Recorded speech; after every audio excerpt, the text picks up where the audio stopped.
이 사사기는 신앙의 체질을 만든다고 하는 거잖아요. 우리는 세상의 체질에 더 가깝고, 그래서 그 체질을 바꾸는 거를 하려고 한다면 아브라함이 본토 친척 아버지 집을 떠나는 것으로부터 신앙이 시작하는 것처럼 우리가 가지고 있는 본토 또 친척 이 아버지의 집이라고 하는 인정, 사정, 물정이라고 하는 것을 떠나지 않으면 절대로 진리로 살아갈 수 없다라고 말씀하고 있습니다. 그런 의미에서 이 진리가 우리 몸의 체질을 만드는 거, 이게 쉽지 않은 거죠. 만약에 그냥 가나안 땅에 가서 이스라엘 백성들이 하나님의 백성의 체질로 살았다면 아마 예수님이 오시지도 않았을 거고 또 이스라엘 역사를 이렇게 길게 기록하지도 않았을 것입니다. 그렇지만 다르게 또 이야기하면 그 체질이 변화되는 과정이 우리의 신앙의 과정이고 우리는 머리로만 하는 것이 아니라 몸으로 신앙생활 하는 것이다 라고 하는 것 때문에 알아도 모르는 거고 그 아는 것이 제대로 알기 위해서는 내 몸으로 살아내는 것, 그것이 진정한 알이라고 얘기할 수 있습니다. 그런 의미에서 사사기는 아는 것이 아니라 그 아는 걸 통해서 네가 그렇게 얼마만큼 살았는지라고 우리한테 되묻고 있는 거죠. 믿음이 있다, 소망이 있다, 또 사랑이 있다라고 말하지만 이 사사기는 우리에게 그렇게 묻는 거죠. 믿음이 있냐고, 믿음으로 살고 있냐고, 또 소망을 아는데 그 소망을 가지고 지금 살고 있냐고, 또 우리가 사랑한다고 아는 거지만 정말로 사랑하고 있냐고 라고 묻고 있는 겁니다. 이스라엘 백성들이 광야에서 하나님이 누구인지를 알았습니다. 그리고 가나안 땅에 들어가서 이제는 그 체질로 살아야 되는데 아직 그런 체질이 되지 않으니까 다음 세대가 만들어지지 않고 다른 세대가 생겼습니다. 그 다른 세대들이 어떻게 살았느냐라고 하는 것이 바로 11절부터 15절에 있는 말씀이에요. 이스라엘이 여호와를 버렸습니다. 근데 버렸다라고 하는 말은 모른다라는 게 아니고요. 하나님을 알아요. 근데 아는데 몸으로 살지 않습니다.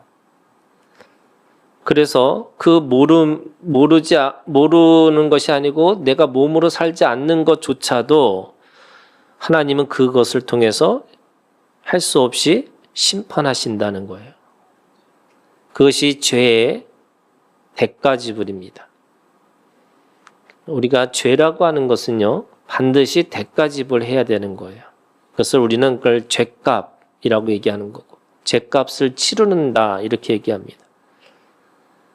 그 죄값을 치르는데 그 죄값을 어떻게 치르느냐?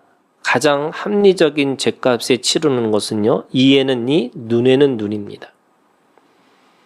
그러니까 그 죄를 따져서 그 죄의 값만 치르면 되는 거예요. 너무 작은 죄를 큰 죄의 값을 치르게 되는 것은 불공정한 겁니다. 또 큰 죄를 너무 작은 죄로 죄값을 치르는 것도 불공평한 겁니다. 그래서 하나님은 긍휼과 공의와 정의라고 하는 이 세 가지를 주시면서 사람을 세우시기 위해 영원한 생명을 주시기 위해서 하나님은 긍휼과 공의와 정의를 우리에게 허락해 주셨죠. 하나님은 하나님의 통치를 어떻게 하시느냐? 이 국률, 공의, 정의라고 하는 이 세 가지 원리를 가지고 우리에게 그렇게 생명을 허락해 주셨습니다. 그럼 죄의 관점에서 이 세 가지 관점이 뭐냐? 국률이라고 하는 것은 기억하지 않는 죄에 대한 심판입니다.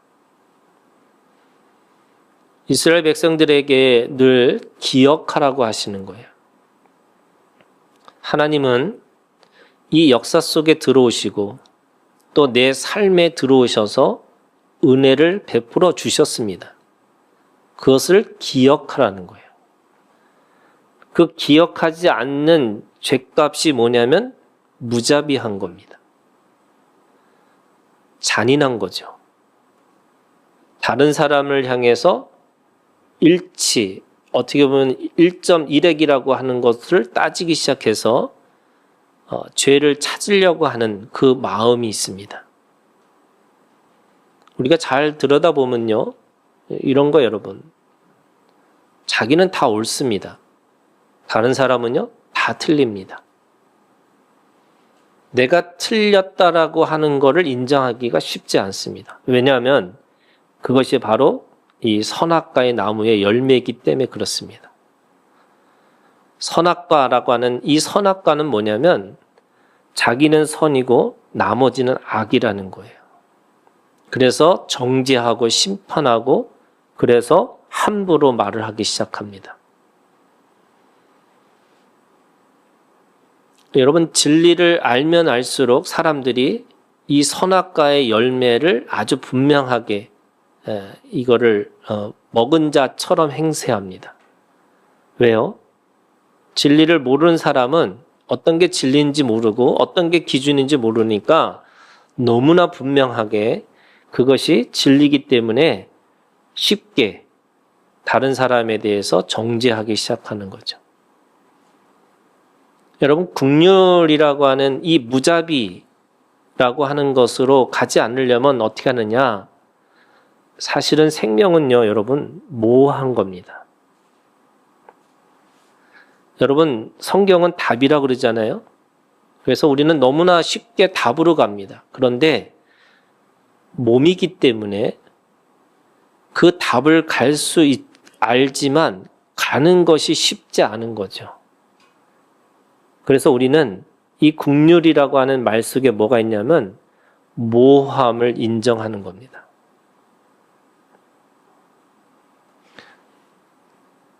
우리가 살아가면서 이 선과 악이라고 하는 거를 알고 있지만 누가 선인인지 악인인지 정확하게 알 수가 없습니다. 물론 아침 드라마를 보면 그죠? 나쁜 사람과 착한 사람이 얼굴로 알잖아요. 그죠? 그리고 어린이 이 책들을 보면 이 착한 사람과 나쁜 사람이 분명하잖아요. 근데 세상은 또 그렇지 않습니다. 제가 그 대표적인 게 뭐냐면 이 놀부보쌈이에요.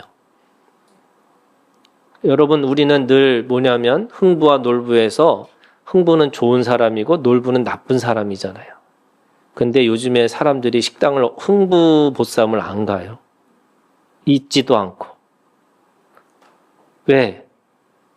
선과 악이라는 것이 경제적인 기준에 볼 땐 또 다른 관점이 생기는 거죠.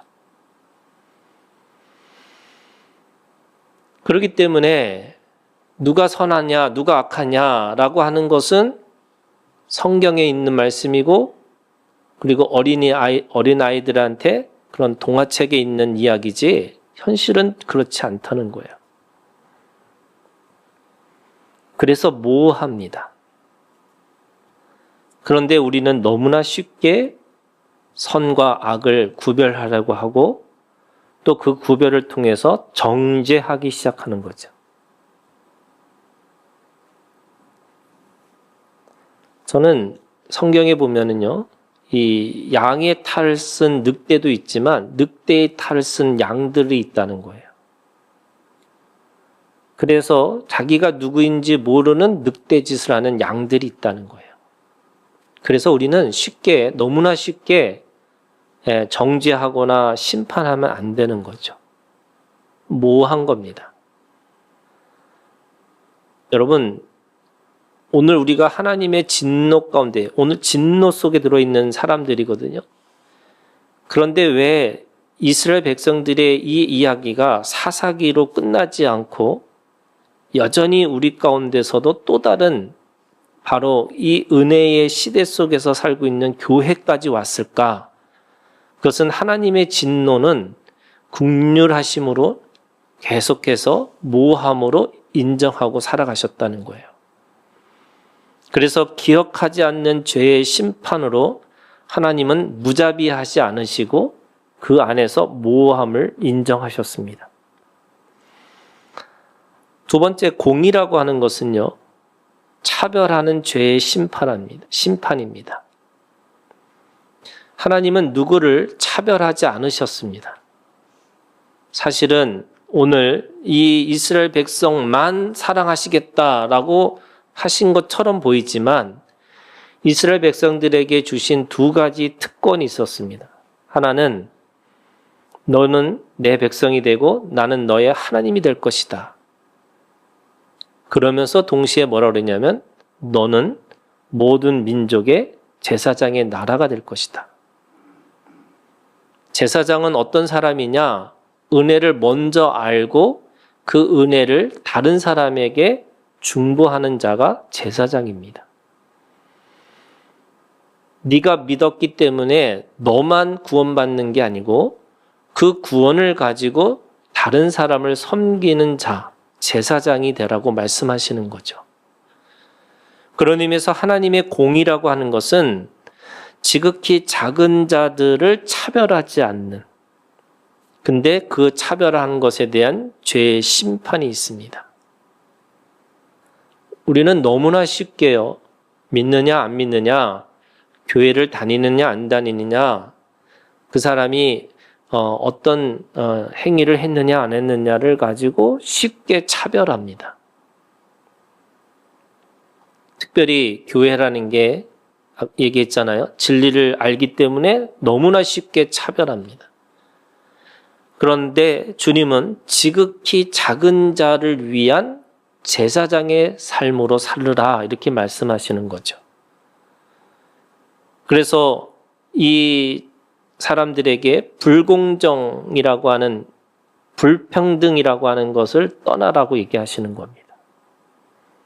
근데 사람들은 불공정하고 불평등합니다. 세 번째는 정의라고 하는 이것은 기준이 있는 겁니다. 그런데 기준 없는 죄의 심판이 있습니다. 하나님은 그 자신의 감정에 따라서 심판하시는 분이 아니시죠. 약속대로, 언약대로 그 안에서 심판하셔요.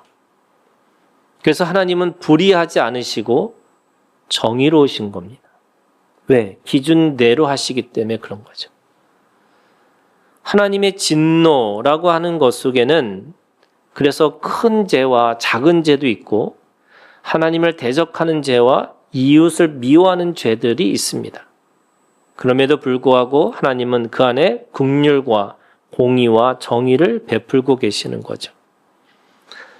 오늘 다른 세대들이 어떤 죄를 졌느냐? 11절에 보니까 바알들이라고 하는 신과 또 12절에 다른 신들과, 그래서 구체적으로 13절에는 바알과 아스다롯이라고 하는 신들의 이름이 나옵니다. 하나님은 하나님으로서 그들에게 말씀하시고 역사하시고 또 그들을 인도하시고 보호하시고, 그래서 긍휼과 공의와 정의를 통해서 그 생명을 보존하기를 원하셨는데 사람들은 하나님을 믿지 않고 바알과 다른 신들과 또 바알과 아스다롯이라고 하는 우상을 섬겼다 이렇게 말씀하고 있는 거죠. 그러면 우상과 하나님의 차이가 뭘까? 저는 사람들이 너무나, 제가 그랬잖아요, 긍휼과 공의와 정의라는 거를 하시면서 너무나 쉽게 다른 사람들을 너무 쉽게 취급한다는 거예요.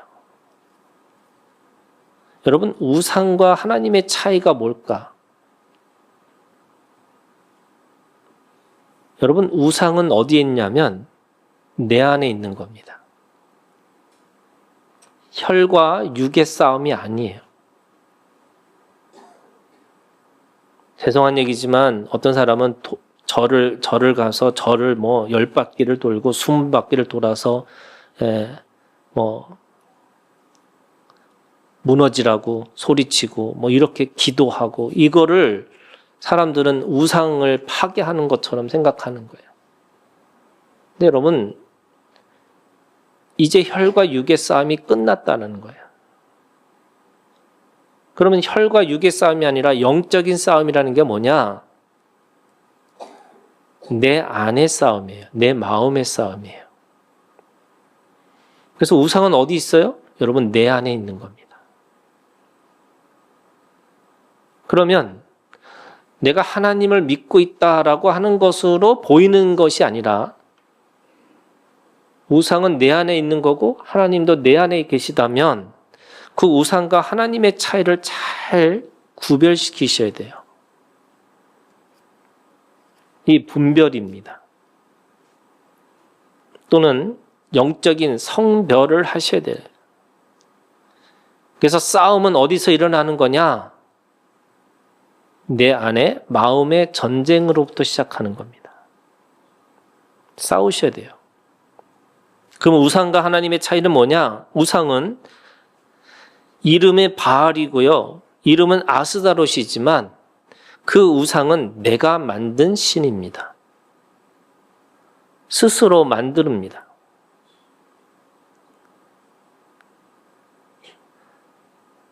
기독교 역사가 우리가 지금 140년, 천주교까지 오면 200년이 넘었는데, 여러분, 여전히 우리는 기독교라고 하는 우리의 신앙의 본질로 가는 게 아니고요, 또 다른 자신이 만든 하나님조차도, 예수님조차도 자신이 만든 신으로 섬기는 사람들이 있는 거죠. 그래서 잘 들어보면 유교입니다. 잘 들어보면 불교입니다. 잘 들어보면 하나님조차도 무당입니다. 제가 제일 충격적인 말 중에 하나가, 하나님의 보호자를 흔들어서 반드시 기도의 응답을 받아야 된다는 거예요.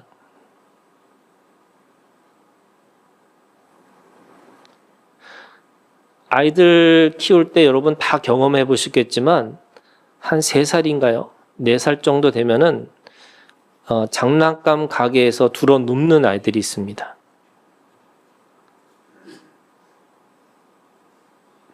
끝까지 때를 써서 반드시 쟁취하리라, 성취하리라고 하는 아이들이 있어요. 여러분, 그때 부모가 어떻게 해요?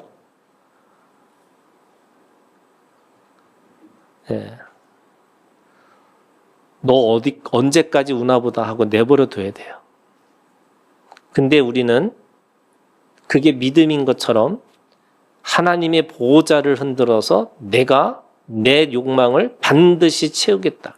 근데 여러분, 말은 하나님이고 말은 예수님인데 우상이에요. 여러분, 제가 늘 하는 얘기지만, 소복 입고 옆에 피 흘리고 이렇게 나타나는 귀신은 착한 귀신이에요. 더구나 십자가 보고 도망가는 귀신은 믿음 좋은 귀신이에요. 왜요? 야, 아무것도 아닌 십자가를 가지고 보고 놀라서 가는 게 얼마나 큰 믿음이 있어요. 그러면 진짜 무서운 귀신은 어떤 귀신이냐? 하나님의 모양, 천사의 모양, 예수의 모양으로 온 거예요. 말은 예수님인데 실제로는 다른 거예요.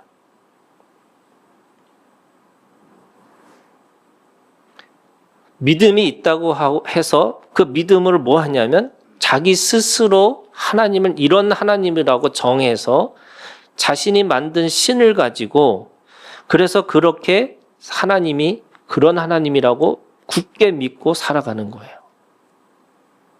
예수를 믿는데 예수님이 뭐라고 말씀하시는지도 모르고 예수님이 가지고 있는 진정한 그 영적 지식이 뭔지도 모르고 하나님이 추구하고자 하는 것에 대해서 관심도 없고 그래서 뜻과 소원과 목적에 관심 없이 내 뜻과 내 소원과 내 목적이 중요한 거예요.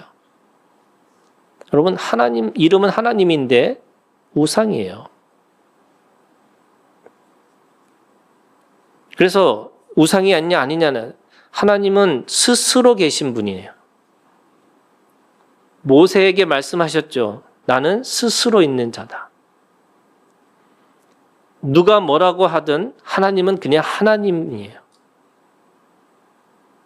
그런데 우상은 자기가 만든 신이에요. 바알과 아스도렛이라고 하는 의미가 어떤 의미냐면 주인이란 뜻이 있어요. 그 아스타롯은 여주인이에요. 주인의 아내예요. 그러니까 주인과 주인의 아내라고 하는 존재가 와서 내 마음을 군림하고 내 마음을 조정하기를 원하는 거죠. 사람들은요, 자유를 원한다고 하지만 사실은 자유를 원하지 않아요. 누가 힘 있는 사람이, 누가 뭔가 능력이 있는 사람이 내 마음을 주장해서 그거를 끌고 가는 걸 원해요. 그래서 노예가 되는 거예요. 우상이냐 우상이 아니냐의 차이가 뭐냐면 내가 그 신의 노예인지 아닌지를 알고 계셔야 돼요. 하나님은 우리를 노예로 취급하지 않으셨어요. 이스라엘 백성들이 노예로 살다가 광야로 갔을 때 하나님은 그들이 스스로 나중에 길갈이라고 하는 곳 속에서 내가 자유인이구나 라고 깨달았지만 하나님은 처음부터 그들을 노예로 취급하지 않으시고 하나님의 아들로 하나님의 그 주권을 가지고 있는 그 하나님의 한 사람으로 그들을 대우하셨어요. 진짜 신인지 가짜 신인지를 어떻게 하느냐? 그 신이 나를 조정하는 거냐 아닌가를 아는 거예요. 그래서 여러분 우리에게 주신 최고의 선물이 뭐냐? 자유의지예요. 제가 은혜 받는 말씀 중에 하나가 그겁니다. 창세기 5장인가요? 가면은 사람을 만드시고 하나님이 후회하셨다고. 저는 그 말이 너무 은혜가 돼요. 왜 은혜가 되느냐? 사람들은요, 다 뭔가를 통제할 수 있다고 생각하는 거예요. 근데 하나님은 뭐든지 다 하실 수 있는 분인데 스스로 통제하지 않으시는 분이에요.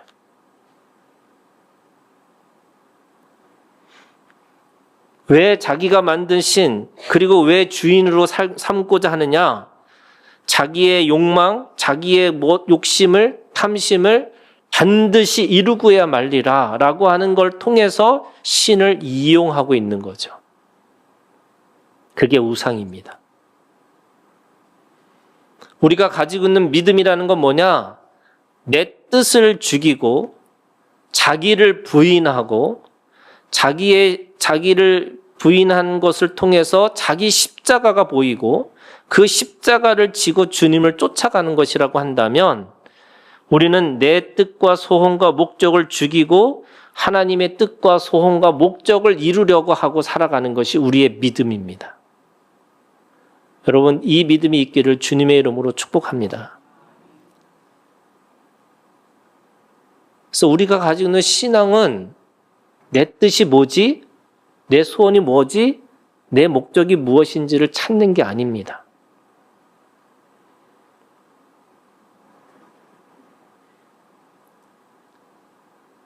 그것을 우상이라는 거를 세 가지로 이 로마서 2장은 우리에게 로마서 1장에는 뭐라고 말씀하고 있냐면 이렇게 세 가지로 얘기하고 있어요.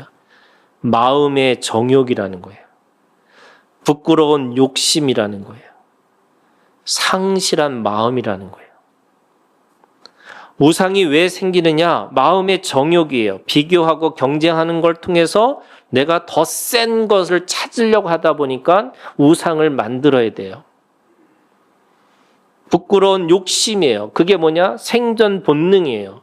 내가 어떻게든지 살려면 신을 만들어야 돼요. 거기에 상실한 마음이 있다는 거예요. 이 상실하다는 게 뭐냐면 허무, 허상, 허사예요. 허무라는 건 수증기처럼 더덥고 무익한 것을 추구하려고 하는 거예요. 허상이라는 것은 실제가 없는 가짜의 형상을 쫓아가는 거예요. 허사라는 것은 아무것도 이루지 못하는 결과. 그래서 병이 들었는데 그 병을 고치기 위해서 모든 노력을 했던 한 여인이 있잖아요. 그걸 허사라는 거예요. 허무와 허상과 허사라는 이 상실한 마음 때문에 계속해서 우상을 만들고 더 센 우상을 만들고 더 센 우상을 만들어 가고 싶은 거죠.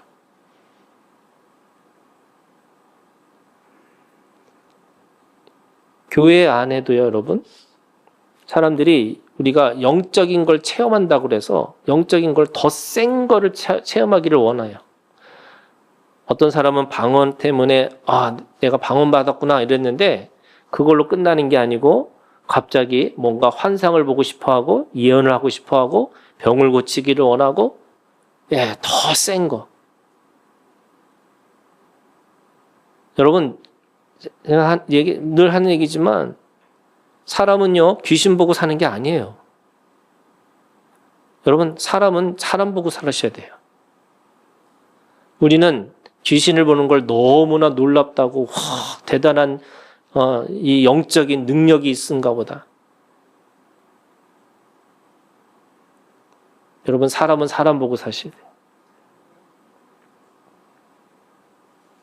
그런 의미에서 이 마음의 정욕과 부끄러운 욕심과 상실한 마음 때문에 이 바알들과 다른 신들이라고 하는 그 신들을 만들어서 살아가는데 결과적으로 어떻게 하냐? 14절에 노력을 당하게 되는 거, 빼앗기는 거죠. 15절에 괴로움을 심하게 받게 됩니다. 근데 이거 여러분 자업자득이에요. 왜 빼앗길까요? 왜 괴로움을 살까요?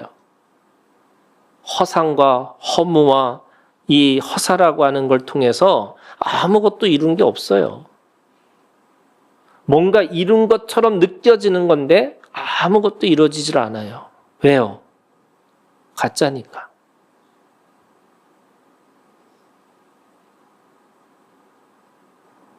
우리는 하나님을 믿는다라고 하는 그 믿음이라는 게 뭐냐? 첫째 하늘과 둘째 하늘과 셋째 하늘, 하늘에 대한 것을 보면서 뭐 하는 거냐?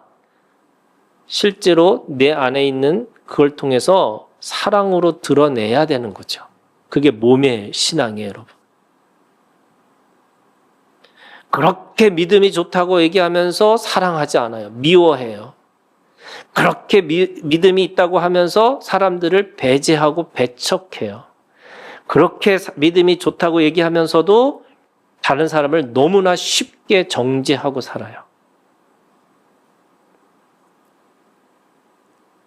몸이 진짜라는 거예요.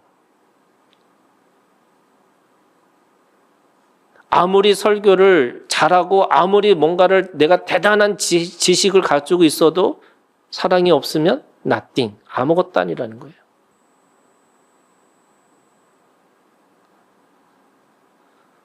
그래서 오늘 15절에 이렇게 얘기합니다. 여호와의 손이 그들에게 재앙을 내리시니, 하나님이 그들의 우상을 깨트리고 부서지고 파괴하기 위해서 하나님의 손이 그들의 그 모든 것들을 빼앗기고 괴롭게 하시겠다는 거예요. 그래서 출애굽기 15장 6절, 오른손이 원수를 부수시니, 하나님의 손이 심판의 손이에요. 이사야 59장 1절, 손이 짧아 구원치 못함이 아니라 하나님의 전능의 손이에요. 시편 89편 13절 주의 팔이 강하고 손이 능하시로다. 공의로운 손이세요. 하나님은 그 손으로 반드시 그것에 대해서 깨트리시겠다는 거예요. 뭐에 대해서요? 그 허상에 대해서. 그 허무한 것에 대해서. 허사한 것에 대해서.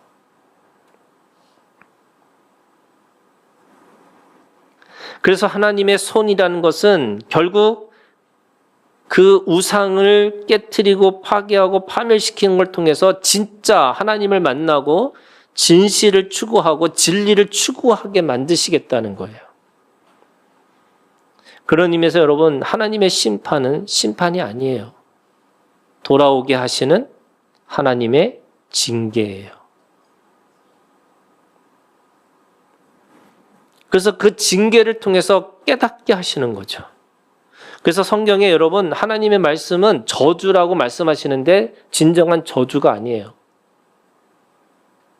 예를 들면 아담에게 너 평생 흙 보고 노동하고 살 거야 라고 했지만 그 흙을 통해서 뭘 하냐? 너 흙이 아니고 하늘을 보고 사는 사람이야. 이거 가르치는 거예요. 하와에게 생명의 고통을 주시면서 그 생명의 관계가 얼마나 큰 기쁨인지를 말씀해 주시는 거예요. 뱀에게 야, 여자의 후손에게 너희가 온전히 그 관계가 깨졌다라는 걸 통해서 하나님과의 관계가 얼마나 소중한지를 내가 관계를 수단으로 쓰는 게 아니고 목적으로 사용해야 되는지를 알게 하시는 거예요. 그래서 하나님의 저주는 저주가 아니고요. 알게 하시는 통로가 되는 거예요. 그래서 오늘도 이 사사기를 통해서 그들의 가지고 있는 우상을 깨트리시면서 하나님의 손이 전능한 손이고 심판의 손이지만 다시 그들을 일으키시는 손으로 하나님이 쓰시는 거예요. 여러분, 정의라는 게 두 가지 정의가 있어요. 하나는 징벌적 정의가 있고 하나는 보상적 정의가 있어요. 징벌적 정의라는 건 뭐냐? 정의를 이루기 위해서 그때마다 징벌하는 거예요. 구약이 그런 말씀이에요. 하나님이 여러분 징벌하실 때 그게 은혜인 줄 아시는 거예요.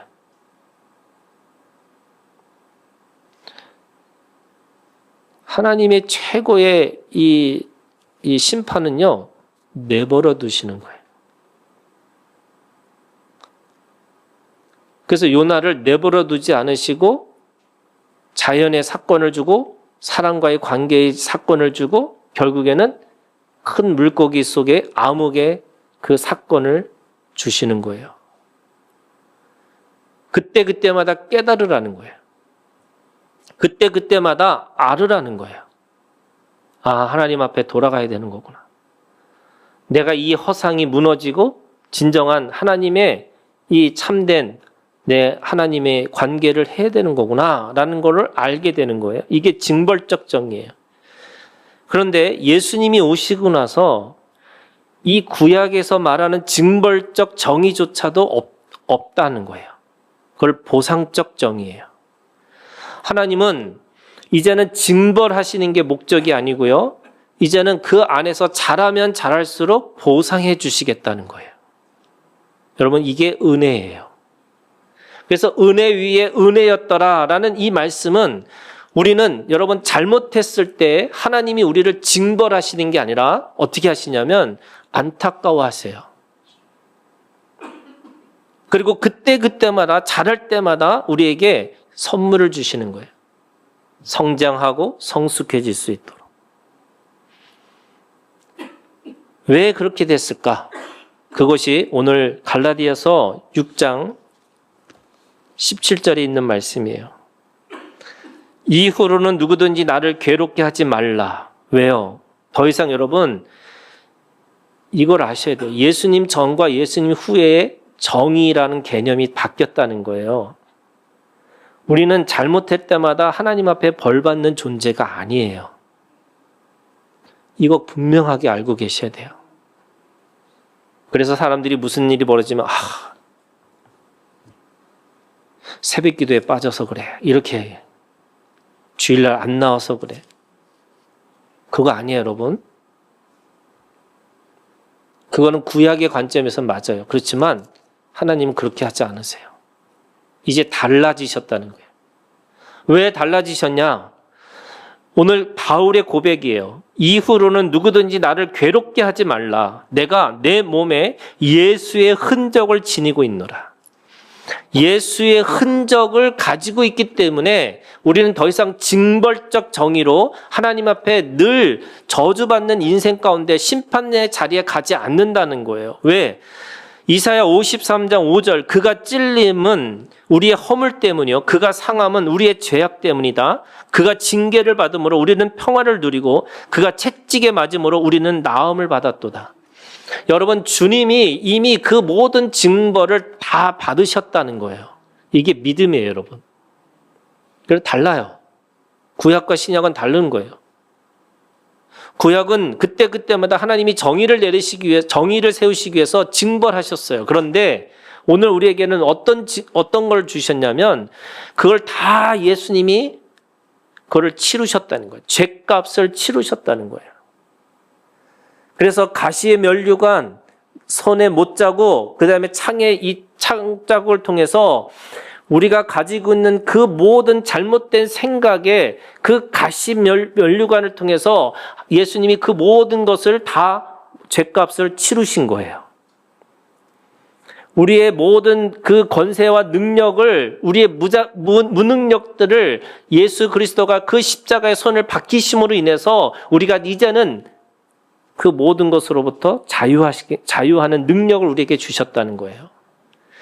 그 십자가 이 창자국을 통해서 우리의 심장이 우리가 무자비하고 우리가 가지고 있는 그 하나님의 이 따뜻하지 않는 그 마음조차도 예수 그리스도가 이미 그걸 당하셔서 이 모든 죄값을 치르셨다는 거예요. 그래서 오늘 우리에게 주시는 하나님의 능력이 뭐냐면 바로 예수의 그 몸의 흔적을 통해서 우리에게는 이제는 그 징벌적 정의로 이루시는 게 아니고 하나님이 그걸 통해서 보상적 정의로 주시겠다는 거예요.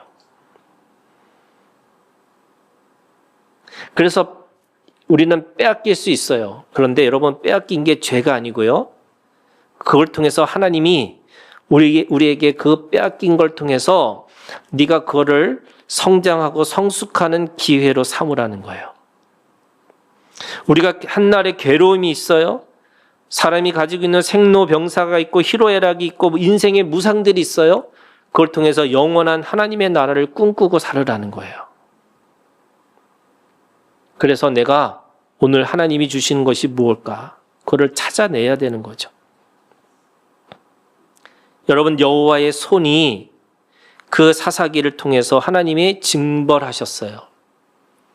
그런데 오늘 그 징벌의 손이 오늘 우리를 다르게 만드셨어요.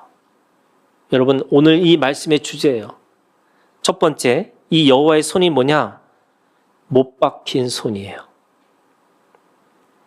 하나님이 자기가 이제는 더 이상 징계하지 않으시고 자신의 손을 묶으시겠다는 거예요. 못에 박히셨어요. 저는 어렸을 때 저희 부모들님 그런 거죠. 여러분 부모님들은 늘 아이를 잘 하시기 위해서 때리셨잖아요. 저만 맞은 건 아니죠? 다 맞아 보셨잖아요. 그럼 저희 자녀들은요. 저도 제가 5학년 때까지 자녀를 그렇게 때렸어요. 이게 또 잡혀가는 건 아니겠지. 예. 미국에서는요, 무조건 때리면 다 잡혀가요. 아이도 뺏기고. 그래서 제가 아는 목사님은 애를 때리고 나서, 그 멍자국을 막 풀어주고, 예. 증거를 없애는 거죠.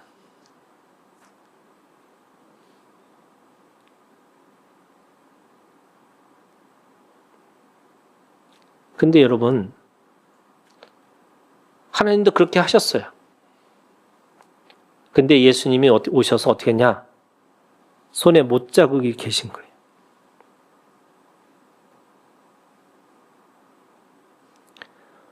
더 이상 매를 들지 않으시겠다는 거예요.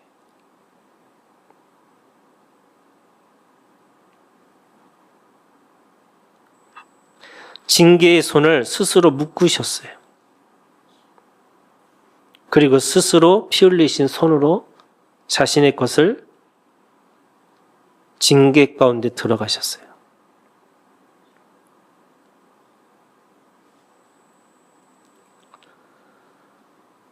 왜 그러셨을까? 이제 스스로 돌아오기를 원하시는 거죠.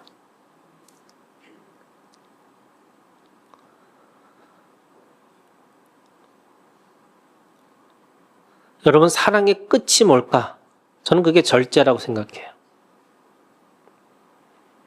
생각의 절제, 내 감정의 절제, 그리고 내가 가지고 있는 어떤 지식의 절제. 그래서 제가 늘 하는 얘기 이런 거예요. 여러분, 충분해요. 충분해. 뭘로요?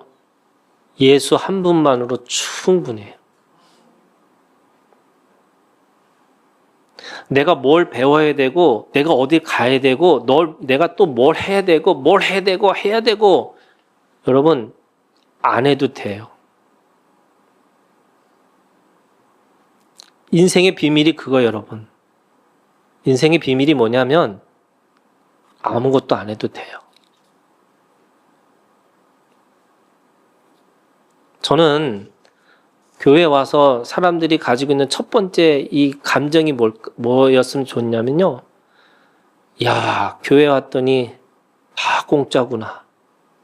나 이런 마음 가졌으면 좋겠어요. 왜요? 하나님이 얼마나 좋은지 알았으면 좋겠어요. 제가 첫 번째 교회 갔던 제 첫 번째 기억이 뭔지 아세요?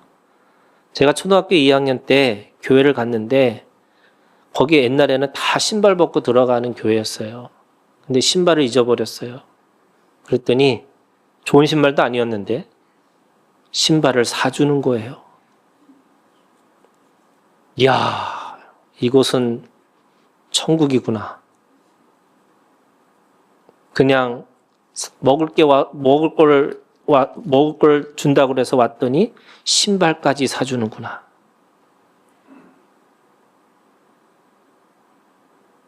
어떤 분은 구원받으라고 그래서 진짜로 옛날 분인데 진짜 교회 가면 구원을 주는 줄 알았대요. 돈이죠, 돈. 돈 구원을 주는 줄 알았대.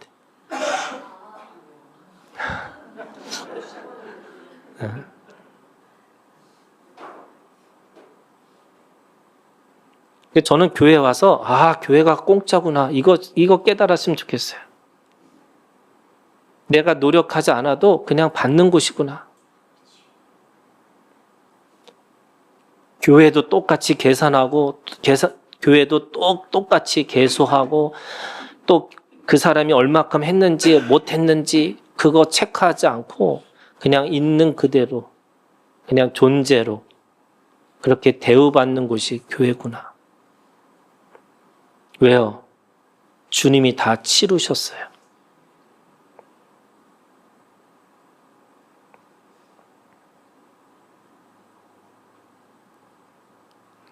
그 예수님의 손은요, 피 흘리는 손이었어요.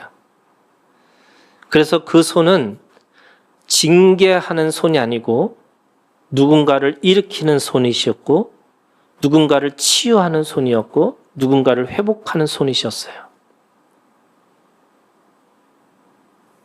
저는 기도가 그런 거예요. 여러분, 최고의 우리가 가지고 있는 최고의 아름다운 손은요, 기도하는 손이라고 믿어요. 왜요? 그것이 치유의 방법이고 그것이 회복의 방법이고 하나님이 그렇게 하신 거예요.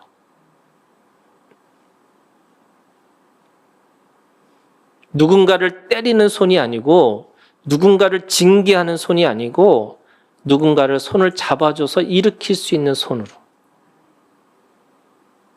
세 번째요. 그렇게 일으키셔서 어떻게 나느냐? 서로를 잡아줄 수 있는 화목의 손으로 우리를 만드셨어요. 예수님의 손은 도저히 하나가 될 수 없는 창조주 하나님과 도저히 회복될 수 없는 인간을 그 하나님의 손과 사람의 손을 연결시켜주는 손이셨어요. 그 갈등과 그 분열과 그 폭력 속에서도 누군가를 죽이기 위해서 창을 드는 게 아니고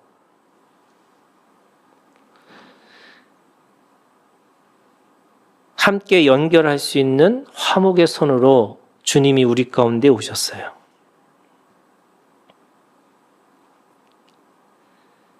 그래서 주님의 흔적이라는 게, 예수의 흔적이라는 게 뭐냐? 바로 못 박힌 손이시고 피 흘리는 손이었고, 그리고 누군가의 손을 잡아서 누군가에게 연결하는 손이셨어요. 사사기에 징계하는 이 손도 하나님의 거룩한 손이지만 여러분, 예수 그리스도의 손을 기억하시고 오늘 우리가 주님 앞에 그런 손이 되기를 주님의 이름으로 축원합니다. 기도하겠습니다.